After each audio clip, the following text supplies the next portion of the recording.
तो कैसे हैं आप सब। मैं कुश प्रताप और स्वागत करता हूं आपके अपने पसंदीदा चैनल कुश क्लासेस में। तो आइए शुरुआत करते हैं आज मैथ्स क्लास 10th की। क्लास 10th की इस मैथ्स की जो सीरीज आएंगी आपके जितने भी चैप्टर है सारे चैप्टर की फार्मूला सीट आएगी पूरा कि उस चैप्टर में हम किस किस फार्मूले का यूज करेंगे और कुछ बेसिक कॉन्सेप्ट जिनसे न्यूमेरिकल्स आएंगे। तो आज हम लेकर आए हैं आपके लिए ये पहली फार्मूला सीट जो कि है आपके पहले ही चैप्टर से चैप्टर 1 वास्तविक संख्याएं। वास्तविक संख्याओं में किस किस का यूज होगा उन चीजों की हम आपके लिए लेकर आए हैं फार्मूला सीट। जैसे कि वास्तविक संख्याओं की अगर बात की जाए तो आप सभी बहुत अच्छे से जानते होंगे कि वास्तविक संख्याएं वे संख्याएं होती हैं या यूं कह ले कि सभी परिमेय संख्याएं तथा अपरिमेय संख्याएं क्या कहलाती है, वास्तविक संख्याएं कहलाती हैं। तो इस चैप्टर में कुछ चीजों का हम यूज करेंगे। तो सबसे पहले इस चैप्टर में आप यूज करते हैं यूक्लिड। ये पहला जो फार्मूला है इस प्रकार से हम बात करते हैं यूक्लिड विभाजक प्रमेयिका के बारे में। यूक्लिड विभाजक प्रमेयिका तो आप सभी अच्छे तरीके से जानते होंगे। आता है यूक्लिड विभाजक प्रमेयिका का प्रयोग करके, यूक्लिड विभाजक प्रमेयिका का प्रयोग करके क्या करना है, निम्नलिखित संख्याओं का मासा ज्ञात कीजिए। आपके पहले ही चैप्टर में है क्वेश्चन। तो यूक्लिड विभाजक प्रमेयिका क्या होती है, लिख लीजिए। दो धनात्मक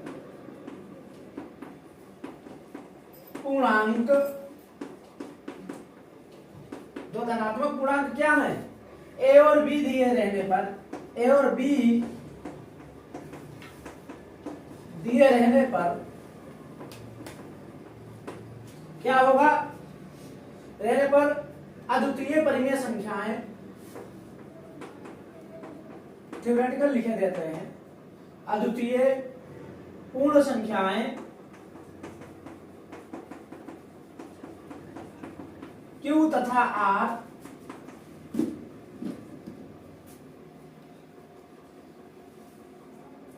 विद्यमान है। देखो क्या होता है, यदि कोई दो धनात्मक पूर्णांक A और B दिए गए हैं तो क्या मिलेंगे, उनमें उनकी अद्वितीय उनके दो हल मिलेंगे। क्या मिलेंगे, Q तथा R। जैसे इसमें कहा जाता है A = BQ + R। ये थोड़ा इंपॉर्टेंट है। यही होता है, ये फार्मूला होता है कि A = आपका क्या होता है, BQ + R। लेकिन यहाँ पर एक कंडीशन होती है कि R जो होता है वह आपका क्या होता है यार, B से छोटा होता है और 0 से बड़ा या बराबर होता है। इसको समझते हैं यूक्लिड विभाजक प्रमेयिका को। थोड़ा आप लोगों को समझाते हैं। आप लोगों ने 2, 3, 4, 5 में सवाल पढ़े होंगे, क्वेश्चन पढ़े होंगे। जैसे 2 को 5 से भाग देते हैं या फिर हम 2 को 4 से भाग देंगे। यूक्लिड विभाजक प्रमेयिका जो है वो भाग के थ्योरम पर ही डिपेंड करती है। तो देखिए 2 से 4 को, ये दो संख्याएं, ए हमारा 2 है और बी हमारा क्या है बच्चा लोग, 5 है। मान लेते हैं ना ए हमारा 2 है। जैसे आप लोगों ने पढ़ा होगा कि भाज्य बराबर होता है, ये उसी का अलजेब्रिक फंक्शन में लिखा है, भाज्य बराबर होता है भाजक गुणे भागफल प्लस शेषफल। समझाए दे रहे हैं सूत्र थोड़ा हम आपको, क्योंकि लेक्चर तो अपलोड कर नहीं पाए। तो देखो भाज्य बराबर भाजक गुणे भागफल, ये हमारा क्या हो गया, ए हो गया, ये हमारा बी हो गया। जब हम भाग देंगे तो पी, क्यू तथा आर, क्यू और आर मिलेगा, हमें क्यू मिलेगा और आर मिलेगा। तो देखो क्या होगा, 2 से 2 बार 1 मिला, 2 दूना 4, क्या मिला 0। तो देखो ये जो R है या तो 0 है, या तो क्या है 0 है, या फिर 0 से बड़ा है। तो यही यहाँ पे कह रहे हैं R जो होगा ना वो 0 से बड़ा होगा, या तो 0 होगा या फिर B से, देखो 0 इससे तो 0 से बड़ा या 0 से बड़ा या 0, और B जो होता है जिससे भाग देते हैं उससे शेषफल हमेशा छोटा मिलता है। तो ये चीज हो गई, यही ये कहना चाहता था। तो एक तो आपका हो गया यूक्लिड विभाजक प्रमेयिका। यूक्लिड विभाजक प्रमेयिका आप लोग समझ जाना कि यूक्लिड विभाजक प्रमेयिका क्या होती है, A = BQ + R where R is less than V and greater than 0 or equal to 0। समझ गए हो आप लोग। अब दूसरी अगर हम बात करें इसमें जो आपकी यूज होता है यूक्लिड विभाजक प्रमेयिका के बाद, वो क्या यूज होता है, डस्टर अच्छा साफ नहीं हो रहा है। तो वो यूज होते हैं आपके दो संख्याएं जो धनात्मक पूर्णांक दिए गए हैं उनका मासा निकाला जाता है। तो क्या है, किन्हीं दो धनात्मक पूर्णांक ए और बी के लिए क्या होगा, दूसरा फार्मूला, किन्हीं दो धनात्मक पूर्णांक ए और बी के लिए क्या होता है, किन्हीं दो धनात्मक पूर्णांक ए और बी के लिए क्या होता है, HCF of A B and B is multiply by LCM of A and B is equal to A and A multiply by B. मतलब कि दो संख्याओं का गुणनफल बराबर होता है मासा गुणे लासा। इसको हिंदी में लिखें, मासा गुणे लासा बराबर क्या होता है, दो संख्याओं का गुणनफल। ये हो गया। इस चैप्टर में आपको परिमेय संख्याओं के बारे में अगर बात करें तो परिमेय संख्याएं क्या होती है और सहभाज्य संख्याएं क्या होती हैं, जो कुछ चीजें हैं उनके बारे में बात किए ले रहे हैं आप लोगों से अभी। तो परिमेय संख्याओं के बारे में अगर बात की जाए तो क्या होती है, अब बात करते हैं परिमेय संख्या। समझाए ले रहे हैं सारा जो कंटेंट इसमें आएगा इंपॉर्टेंट, मतलब कि फार्मूले के साथ साथ इंपॉर्टेंट टॉपिक्स को भी मैं आपको समझाने की कोशिश कर रहा हूं। परिमेय संख्याएं वे संख्याएं होती है जिनको P बटे Q के रूप में लिखा जाता है।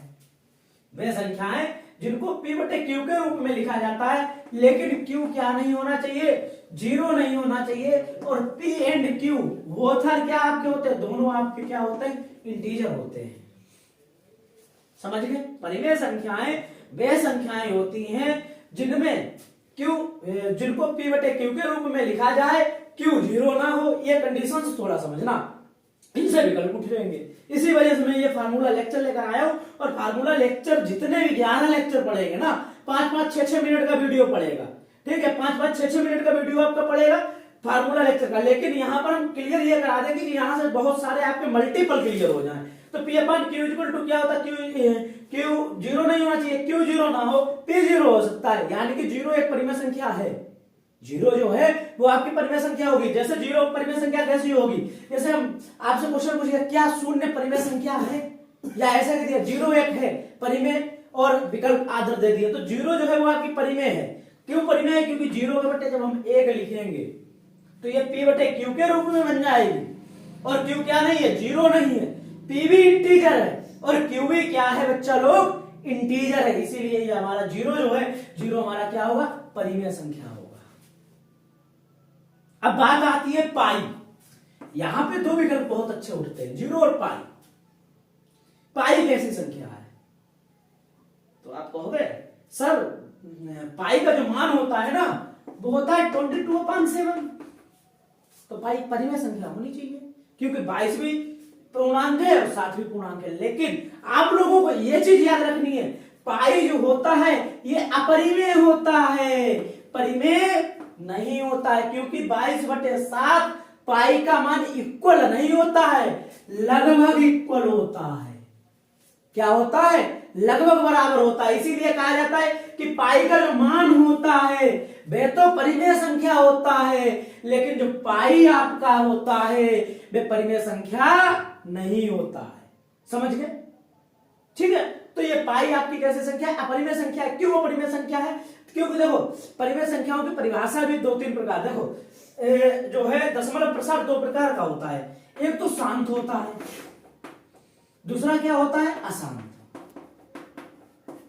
समझना, दशमलव प्रसार की बात होगी अभी आपके इसी चैप्टर में। तो दशमलव प्रसार 2 प्रकार का है। एक तो शांत है, जिनका दशमलव प्रसार शांत है वे तो परिमेय संख्याएं हैं। और अशांत होता है 2 प्रकार का, एक तो अशांत वाली परिमेय हो गई, दूसरी अशांत और आवर्ती वाली भी परिमेय होती है। अशांत हो और आवर्ती हो वे संख्याएं भी परिमेय संख्या कहलाती हैं। यानी कि अगर हम परिमेय संख्याओं की परिभाषा बच्चा लोग निकालें तो ये भी कह सकते हैं सभी शांत संख्याएं तथा अशांत आवर्ती संख्याएं परिमेय संख्याएं कहलाती हैं। यूट्यूब पर ऐसा लेक्चर पहला ही लेक्चर होगा जिसमें आपको चैप्टर के बारे में बहुत ज्यादा बताया जा रहा है। चाहे आपका लर्न एंड शेयर चैनल हो, चाहे आपका जितना भी चैनल है, डाउट नेट कितना भी चैनल हो उन पर ये कुछ कंटेंट नहीं, इस प्रकार का कंटेंट नहीं होगा। आपको परिमेय संख्याओं की डेफिनेशन समझा रहे हैं एग्जाम से पहले आकर, हम लोग एग्जाम से पहले आकर आप लोगों के लिए कंटेंट निकाल कर लाते हैं और आपको चीजों को समझाते हैं कि विकल्प कहां से पूछा जा सकता है। अगर आप अच्छे नंबर स्कोर करना चाहते हैं तो चैनल को सब्सक्राइब जरूर कीजिए, चैनल को क्या कीजिए, सब्सक्राइब। अशांत अनावर्ती वाली जितनी होती है वे अपरिमेय होती हैं। तो देखो अशांत अनावर्ती वाली अपरिमेय होती है, और यहाँ पर वास्तविक संख्या पढ़ेंगे तो शांत भी पढ़ेंगे अशांत भी पढ़ेंगे, क्योंकि हम आपको बता चुके परिमेय तथा अपरिमेय दोनों का हमें क्या पढ़ना है, समुच्चय पढ़ना है, सेट थ्योरी पढ़नी, मतलब दोनों का मिश्रण पढ़ना है, समझ गए। तो शांत और अशांत, एक तो ये क्लियर हो गया, शांत और अशांत से परिमेय क्लियर हो गया, P अपन Q से परिमेय क्लियर हो गया, अशांत अनावर्ती अपरिमेय होती है ये भी आपका क्लियर हो गया, 0 आपकी परिमेय संख्या होती है ये भी आपका क्लियर हो गया, पाई आपकी अपरिमेय संख्या होती है ये भी आपका क्लियर हो गया, 22/7 जो होता है वो पाई का एग्जैक्ट मान नहीं होता है, लगभग बराबर होता है, इसीलिए 22/7 की अगर बात की जाए तो 22/7 परिमेय संख्या है, अगर पाई की बात की जाए तो अपरिमेय है। पाई अपरिमेय क्यों है, क्योंकि पाई का जो मान होता है वो अशांत और अनावर्ती होता है। क्या होता है, अशांत और अनावर्ती, इसीलिए पाई क्या होता है, आपका अपरिमेय संख्या होता है। अब अगर बात करें दो बिंदुओं पर, क्या है, पहले रफ करते हैं इसको।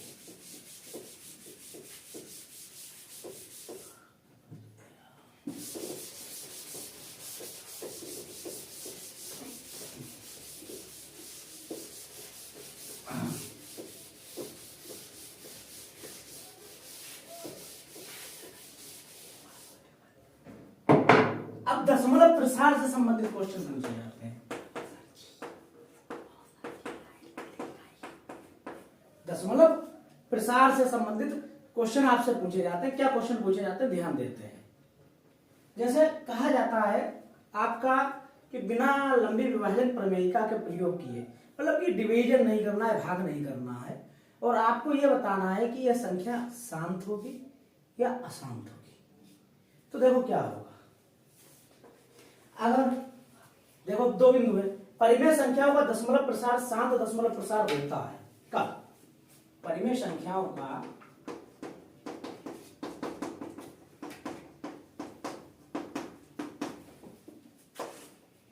दशमलव प्रसार शांत दशमलव प्रसार होता है। कब, जब हर मतलब क्यू के अभाज्य गुणनखंड 2 की घात m तथा 5 की घात m, 2 की घात m तथा 5 की घात m के रूप के होते हैं, जहां n और m आपका इंटीजर होता है। जेड आप समझ रहे होंगे, जेड से क्यों, जेहलीन वर्ड की वजह से जेड से मैं इंटीजर को रिप्रेजेंट कर रहा हूं। दूसरा क्या है, ज्यादा लिखेंगे नहीं, अशांत कब होगा, अशांत की कंडीशन आप कब समझोगे। अशांत की कंडीशन बच्चा लोग क्या होती है, जब परिमेय संख्याओं का दशमलव प्रसार अशांत दशमलव प्रसार जब होगा, जब आप हर के अभाज्य गुणनखंड करोगे और वो इन दोनों के फैक्टर के रूप में ना मिले और कोई अदर नंबर आ जाए, जैसे 2 और 5 के अलावा अगर 3 आ जाए तो आपका अशांत होगा। समझ गए। तो शांत दशमलव प्रसार क्या है, शांत दशमलव प्रसार वह दशमलव प्रसार है जिसमें 2 की घात m गुणे 5 की घात m के रूप का होता है। इसके अलावा कोई भी मल्टीप्लिकेशन में कोई भी नंबर नहीं आना चाहिए। अशांत में अगर कोई आ गया तो वो अशांत होगा। बस यही आपके बेसिक कॉन्सेप्ट है। अब कुछ संख्याएं हैं जिन्हें अपरिमेय संख्याएं, जैसे √2 एक अपरिमेय संख्या है, इसको सिद्ध करने को आ जाता है। इसके लिए हम आपके लिए नेक्स्ट लेक्चर ले आएंगे, क्योंकि यहाँ पर हमने बात की थी केवल इंपॉर्टेंट जो चीजें थी उनके बारे में, और आपसे बात यह की थी कि आपको क्या क्या समझना है इस चैप्टर में। वो चीजें हमने आपको समझाने की कोशिश की। अगर समझ में आया है, लेक्चर अच्छा लगा है, तो चैनल को सब्सक्राइब जरूर कर ले। और क्योंकि इस लेक्चर के बाद आपका इंपॉर्टेंट का जितना क्वेश्चन है उनका भी सोल्यूशन मैं लाऊंगा। इंपॉर्टेंट की वीडियो 14 तारीख को रात 8 बजे प्राइमर पे लगी हुई है, अपलोड हो जाएगी। वहां से आप लोग एनसीईआरटी बुक का कंटेंट निकाल लीजिए कि क्या क्या आपको पढ़ना है, फिर आप जिन क्वेश्चंस का सोल्यूशन चाहते हैं वो आपको प्रोवाइड करवाते हैं। ठीक है, लग जाइए मेहनत के साथ। ये 1 महीना आप भी मेहनत कीजिए, हम भी मेहनत करते हैं, और करते हैं कुछ नया मैथमेटिक्स के क्षेत्र में। तो ये चीजें आपको समझ में आ गई होंगी, उम्मीद करते हैं। अब केवल अभाज्य गुणनखंड की बात आ रही थी तो मेरे दिमाग में आया कि अभाज्य गुणनखंड भी बता दें। अभाज्य गुणनखंड क्या होता है? जैसे 15 है और 15 को इस प्रकार से डिवाइड कर, अच्छा 2 3 में सिखाया जाता है, किससे कटेगा? ये 2 से तो कटेगा नहीं, 3 से काट दीजिए। 3 अभाज्य संख्या है ना, 3 5 5, ठीक है। 3 15 क्या होगा? 3 गुणे 5 गुणे 1, तो इसके अभाज्य गुणनखंड क्या होगा? 3 गुणे 5 गुणे 1। अभाज्य गुणनखंड में केवल अभाज्य संख्याएं ही आएंगी, इतना ध्यान रखना। अभाज्य गुणनखंड की बात हो तो अभाज्य संख्याओं से ही आप लोग काटना, बस इतना ध्यान रखना। इसी के साथ करते हैं लेक्चर का एंड। उम्मीद करते हैं आप लोगों को ये फार्मूले और इंपॉर्टेंट टॉपिकों पर चर्चा बहुत पसंद आई होगी। अगर आपको पसंद आई है तो अपने दोस्तों के साथ शेयर कीजिए इस वीडियो को, चैनल को सब्सक्राइब कीजिए तथा बताइए कि आप लोगों को हमारा वीडियो कैसे लगा। जय हिंद, जय भारत।